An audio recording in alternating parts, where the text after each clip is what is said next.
పంటల ధరల నిర్ణాయక కమిషన్ అనేది ఏ పంట ఏ ధర ఉండాలనేది నిర్ణయించేది. కర్ణాటకలో ఉంది, ఆంధ్రప్రదేశ్లో ఉంది, కేరళలో ఉంది అధ్యక్ష.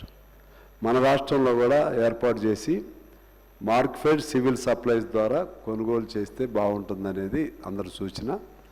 పక్క రాష్ట్రాల్లో ఉంది కాబట్టి దానిపైన మంత్రి గారు చెప్పాలని కోరుకుంటున్నాను.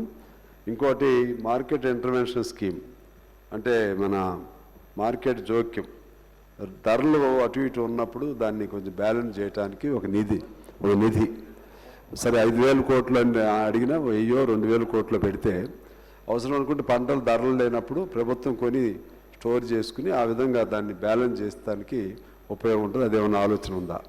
మూడవది ఏంటంటే ఫైనల్గా కాంట్రాక్ట్ మన కౌలు రైతులకు సంబంధించి చెప్పారు. కొంచెం క్లారిటీగా కౌలు రైతులకు కూడా ఈ రైతు బీమా భరోసా కౌలు రైతులకి ఉందా లేదా, ఈ మూడింటి మీద క్లారిటీ అడుగుతున్నాను అధ్యక్ష. గౌరవ మంత్రి గారు. అధ్యక్ష, కౌశిక్ రెడ్డి గారు కొన్ని ఫిగర్స్ చెప్పారు. నా దగ్గర ఉన్నటువంటి ఫిగర్స్ ఆయనకు కూడా పంపిస్తా, చెక్ చేసుకోండి. If there is any difference we can set right. ఆ పేర్లు నాకు తెలిసి మా వాళ్ళు ఇచ్చినవి రైతు భరోసాకి సంబంధించి రుణమాఫీకి సంబంధించినటువంటి డీటెయిల్స్ వీణవంక అండ్ జూపాక సొసైటీకి సంబంధించి నా దగ్గర ఉన్నటువంటి వివరాలకి మీకు తేడా ఉంది. ఆ కారణం ఏంటో మీకు డీటెయిల్స్ పంపిస్తా, మీరు చెక్ చేసుకోండి. అదేవిధంగా హరీష్ గారు పామ్ ఆయిల్ మీద నేను అందుకనే కలెక్టర్స్ మీద సెక్రటరీస్ మీద తాత్కాలికంగా ఉండేవాళ్ళు, మనం శాశ్వతంగా ఉండాలనుకునేవాళ్ళం. మీ ప్రయత్నం ఎక్కువ ఉండాలి అంటే మన ప్రయత్నం ఎక్కువ ఉండాలి. మనం చెప్తే రైతులు నమ్ముతారు తప్పితే తాత్కాలికంగా కలెక్టర్ చెప్తేనో సెక్రటరీ చెప్తేనో లేకపోతే డిపార్ట్మెంట్ చెప్తేనో అంత మూమెంట్ రాదు. మీకు కూడా అనుభవం ఉంది.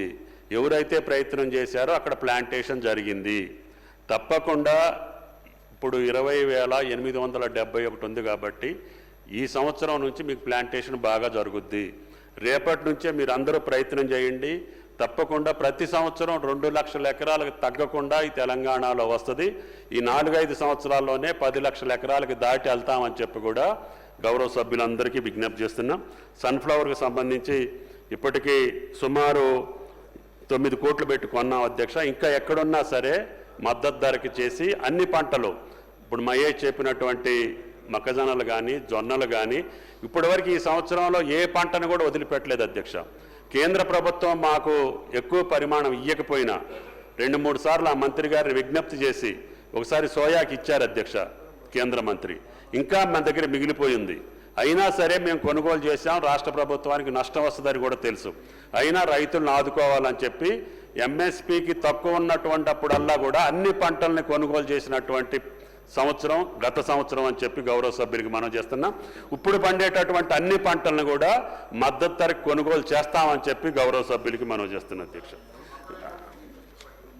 మక్కలే కాదు, కందులే కాదు, ఇప్పుడు ఏ పంట చేతికి వచ్చినా రైతులు అమ్మేటటువంటి పంటలన్నింటినీ కూడా మద్దతు ధరకి కొనుగోలు చేస్తామని చెప్పి ఆదిలాబాద్ నిజామాబాద్లో మాకు మీరు చెప్తే జుక్కల్ నియోజకవర్గంలో కంప్లీట్ అయిపోయిన తర్వాత లాస్ట్ డే ఒకే ఒక రోజు 8,000 క్వింటాల్స్ వచ్చినాయి అధ్యక్ష మార్కెట్కి. ఒకే రోజు ఒకే రాత్రికి. అంటే రైతులు తెచ్చారని మనం ఎట్లా నమ్మాలి? నేను కేంద్ర మంత్రిని అడిగితే కూడా ఆయన కూడా అదే నన్ను క్వశ్చన్ చేస్తుండు. రైతులు తెచ్చుకుంటే రోజు కొంత తెస్తారు కానీ ఒకే ఒక్క రోజు 8,000 క్వింటాలు ఎట్ట తెస్తారు మంత్రి గారు? ఇట్ ఈజ్ నాట్ కరెక్ట్ అని చెప్పి ఆయన మనకి ఎక్సెస్ పర్మిషన్ కూడా ఇవ్వలేదు. అయినా సరే మేము కొనుగోలు చేసాం, అక్కడ పెట్టాం. మీకు తెలుసు ఎంఎస్పీకి మార్కెట్ రేట్కి ఎంత డిఫరెన్స్ వస్తుందో. ఆ లాస్ అంతా కూడా రాష్ట్ర ప్రభుత్వమే భరాంచిన పరిస్థితి వస్తుంది. కాబట్టి దయచేసి అన్ని పంటల్ని అందరు రైతులను ఆదుకోవటం కోసం తప్పకుండా ప్రయత్నం చేస్తామని చెప్పి గౌరవ సభ్యులకి మనం చేస్తున్నాం. సాంబశివరావు గారు అయినటువంటి కౌలు రైతులకి తెలంగాణలో ఉన్నటువంటి చట్టానికి ఆంధ్రప్రదేశ్లో ఉన్న చట్టానికి తేడా ఉంది అధ్యక్ష. ఆంధ్రప్రదేశ్లో రైతు కౌలుకి ఇస్తే నేను కౌలుకి ఇచ్చానని రాసి ఇవ్వగలుగుతాడు. తెలంగాణలో ఆ ప్రకారంగా లేదు. ఇక్కడ కౌలుదారీ చట్టం గతంలో ఉండబట్టి నేను రాసిస్తే భూమే పోద్దనే ఉద్దేశంతో ఆ స్వామి రాసి ఇవ్వట్లేదు. కాబట్టి అందుకనే ఆత్మీయ భరోసా ఎవరైతే కౌలు రైతులు భూమి లేకుండా కౌలు చేసుకుంటారో వాళ్ళకి కుటుంబానికి 12,000 ఇవ్వాలని చెప్పి ఒక పథకాన్ని ఏర్పాటు చేశాం. పంట పండించినటువంటి రైతుకి బోనస్ డైరెక్ట్గా ఇస్తే పండించినటువంటి రైతుకే కౌలు రైతుకి అందుద్దని సన్న రకాలకి ఇచ్చాం. వీలైతే భవిష్యత్తులో మీ అందరి అనుమతి ఉండి ఈ రాష్ట్రం భవిష్యత్తులో తప్పకుండా మనకు అవసరమైన పంటలకి ఎవరైతే పండిస్తున్నారో వాటికే బోనస్ ఇచ్చి అవి పప్పు దినుసులు కావచ్చు, నూనె గింజలు కావచ్చు, సమాజానికి అవసరమైన పంటలు, అదేవిధంగా చిరుధాన్యాలు కావచ్చు, ఏదైతే ఇప్పుడు డిమాండ్ ఉండి ప్రజలకు అవసరం ఉన్న పంటలు ఏమన్నా ఉంటే మీ అందరి ఆమోదంతో ఈ రాష్ట్రంలో భవిష్యత్తులో ప్రభుత్వం నిర్ణయం చేసి తప్పకుండా ఈ యొక్క కౌలు రైతులకి ఆ బోనస్ నేరుగా వచ్చేటట్టుగా నా ప్రయత్నం కొనసాగుద్దని చెప్పి గౌరవ సభ్యులకి మనం చేస్తున్నాం. రుణమాఫీకి సంబంధించి మీ దగ్గర కన్ఫ్యూజన్ ఉంది, వీళ్ళ దగ్గర కన్ఫ్యూజన్ ఉంది, కానీ నా దగ్గర కన్ఫ్యూజన్ లేదు, ప్రభుత్వానికి అంతకంటే కన్ఫ్యూజన్ లేదు.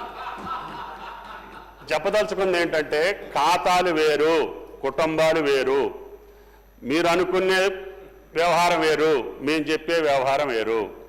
కాబట్టి దయచేసి మేము 3 నెలలు టైం ఇచ్చి అధ్యక్ష గౌరవ సభ్యులకు విజ్ఞప్తి చేస్తున్నా, ఇంటింటికి పంపించే అధ్యక్ష ఏఈఓల్ని. కుటుంబ యొక్క ఫ్యామిలీ గ్రూప్ కావాలా, నీ ఆధార్ తప్పు ఉంది, నీ పేరు తప్పు ఉంది, నీ ఉచ్చారణ తప్పు ఉంది, బ్యాంక్ అకౌంట్ నెంబర్ తప్పు ఉంది, కాబట్టి దయచేసి చెక్ చేయండి అని చెప్పి బ్యాంకులు చేయాల్సినటువంటి సెటరేట్ చేసేవన్నీ బ్యాంకులకు పంపించాము అధ్యక్ష. మేం చేయగలిగినవన్నీ మేం చేశాము. ఇంటింటికి తిరిగినా దొరకనటువంటి వాళ్ళు ఉన్నారు. కాబట్టి 3 నెలలు ప్రయత్నం చేసి 3,25,000 మంది మా ఖాతాలోకి వచ్చారు అధ్యక్ష. తర్వాత మేము దానికి 3,600 కోట్లు వాళ్ళకి పే చేయటం జరిగింది. ప్రభుత్వ నిర్ణయం మీకు ఇప్పుడు ప్రత్యేకంగా చెప్పదలుచుకున్నది ఏంటంటే, ప్రభుత్వ నిర్ణయం 2 లక్షల వరకు ఉన్నటువంటి రుణమాఫీ 2 లక్షల పైన లేదు. 2 లక్షల వరకు ప్రభుత్వ నిర్ణయం చెప్తున్నా. 2 లక్షలకి వరకు కుటుంబానికి 2 లక్షల లోపు ఉన్నటువంటి కుటుంబాలు 25 లక్షలు మా దగ్గరికి చేరి అధ్యక్ష. వాటికి మించి వల్లే 20,616 కోట్లు జమ చేయటం జరిగిందని చెప్పి గౌరవ సభ్యులకు సవినీయంగా మనం చేస్తున్నా. మీరు కన్ఫ్యూజ్ కావద్దు, ప్రజల్ని కన్ఫ్యూజ్ చేయొద్దు.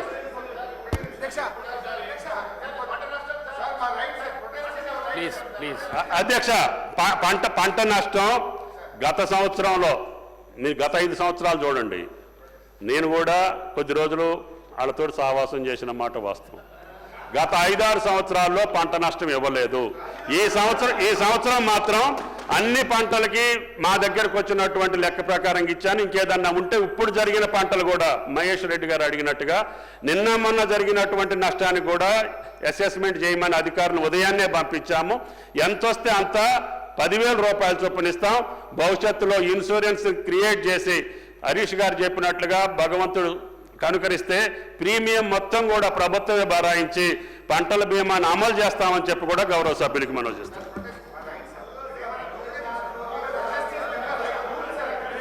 ప్రొటెస్ట్ వద్దన్నా.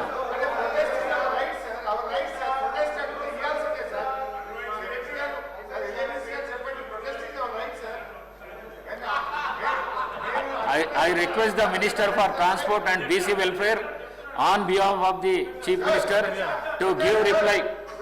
గౌరవ సభ్యుల్ని కట్ మోషన్స్ విత్డ్రా చేసుకుని డిమాండ్స్ పాస్ చేయమని చెప్పి ప్రార్థిస్తున్నాం.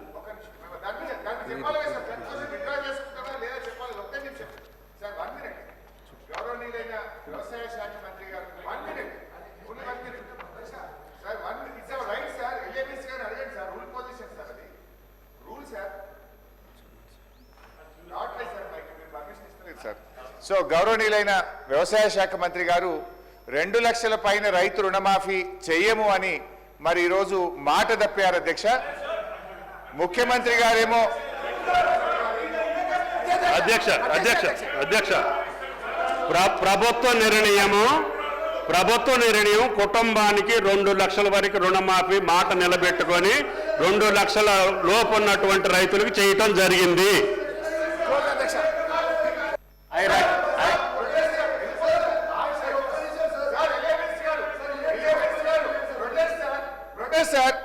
సార్ ప్రభుత్వము ముఖ్యమంత్రి గారు 2 లక్షల పైన ఉన్న వాళ్ళు పోయి బ్యాంకులలో డబ్బులు కట్టండి, మీకు కూడా రుణమాఫీ చేస్తామని స్వయంగా రాష్ట్ర ముఖ్యమంత్రి రేవంత్ రెడ్డి గారు చెప్పారు. వారు మాట నమ్మి 2 లక్షల పైన ఉన్న రైతులందరూ కూడా డబ్బులు కట్టారు. వాళ్ళ రుణమాఫీ జరగలేదు. 2 లక్షల లోపు ఉన్నటువంటి వాళ్ళకు కూడా లక్షలాది మందికి రాష్ట్ర వ్యాప్తంగా రుణమాఫీ జరగలేదు. మంత్రి గారేమో రుణమాఫీ అయిపోయిందని వారు ప్రకటించడాన్ని తీవ్రంగా నిరసిస్తూ బీఆర్ఎస్ పార్టీ తరఫున వాకౌట్ చేస్తున్నాం అధ్యక్ష.